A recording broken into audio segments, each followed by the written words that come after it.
Everyone expected Victor Wembanyama to be a superstar. That was never the question.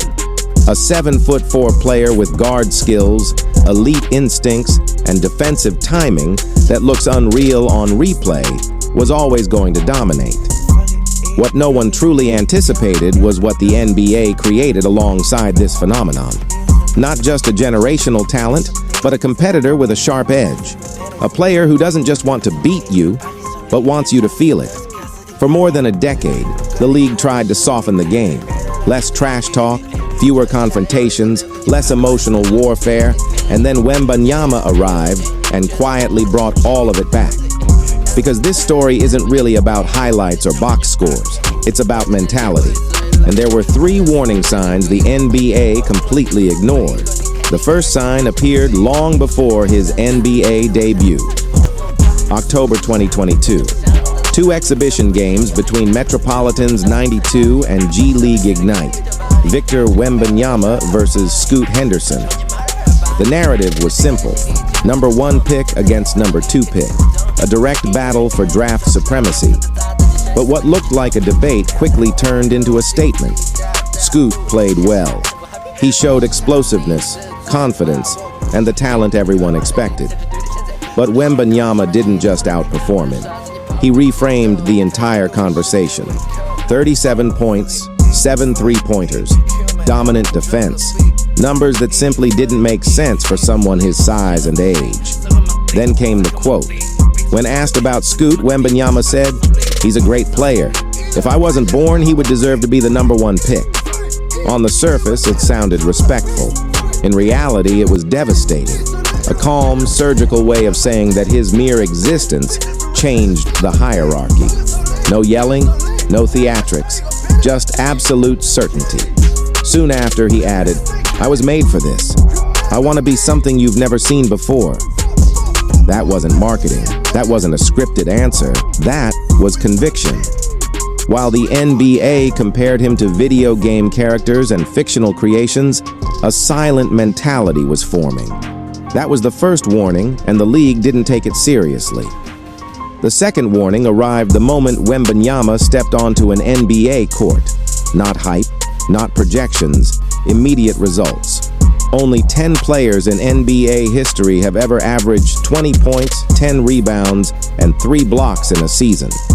Wembanyama did it as a rookie, but even that wasn't the most alarming part. The real signal was defense.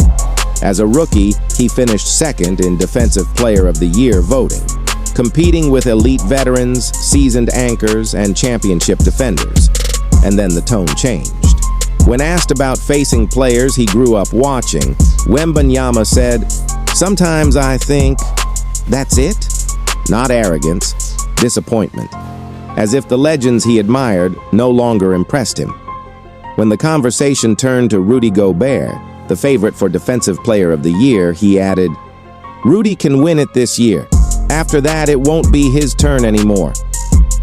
That wasn't confidence. That was a deadline. And this is where the pattern became clear. Every time the league placed a direct rival in front of him, Wembanyama didn't simply compete. He targeted, and that's when Chet Holmgren entered the picture. Before we go further, if you're in Wembanyama competed for Rookie of the Year at the same time. Chet won. For most players, that would be motivation. For Wembanyama, it was fuel. A video surfaced after one of their games. Chet approached Wembanyama, tried to say, "Good game." Wembanyama walked past him without looking back. People called it disrespectful, but it wasn't emotional. It was deliberate. He was drawing a line. This wasn't limited to Chet. After a close loss to Giannis, Wembanyama did the same thing. No handshake. But when it came to Chet, the energy felt different. More personal. Then came the moment everyone remembers. Wembanyama attacked the rim, went straight through Chet's chest, dunked on him, and stood there staring. No celebration, just dominance. A silent message about hierarchy. When asked about a rivalry, Chet later said, "Beef? I don't even know him like that." But rivalries don't require agreement. They often exist because one side decides they do.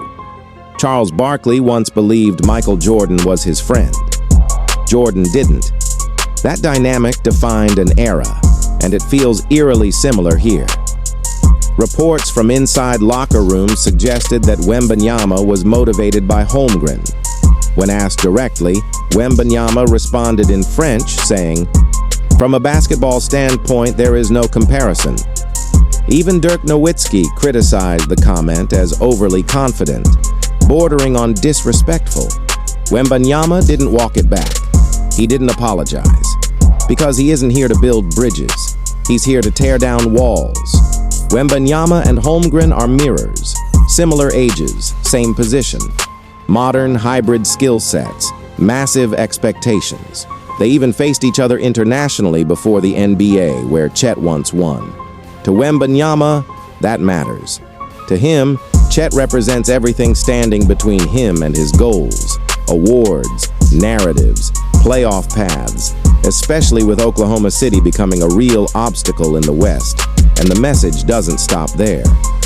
Against Alex Caruso, after hitting a tough shot, Wembanyama shouted, "You're too small." Reputation doesn't protect you. History doesn't protect you. Only performance does. Deep down, Wembanyama already believes he's the best player in the NBA. And more importantly, he acts like it. He doesn't see limits. Not physical, not mental, not hierarchical. The NBA tried to clean the game up, reduce trash talk, lower the emotional temperature. But with Wembanyama, the fire is back, and fans feel it. Because the game has always been better when dominance comes with personality. The trash talk didn't come first. The dominance did. Kobe didn't provoke everyone on day one. Jordan didn't either. That comes when a player knows he can break opponents, not just beat them. Wembanyama is no longer just a generational prospect built in a laboratory. He's becoming a figure who feeds on rivalry, who uses comparisons, criticism, and competition as fuel. And when that fuel ignites, he doesn't just win. He leaves a mark. We are still at the beginning. He hasn't even completed 2 full seasons. He's already in Defensive Player of the Year conversations, already shaping rivalries, already declaring intentions, and most importantly, already moving like someone who fully believes he's destined for the top. The question is no longer what Victor Wembanyama can become. The question is what legendary stories we're about to witness as he claims the center of the league. If you want to follow this era as it's being written, subscribe to the channel. Because Victor Wembanyama isn't just playing basketball, he's marking territory, and everyone else is on notice.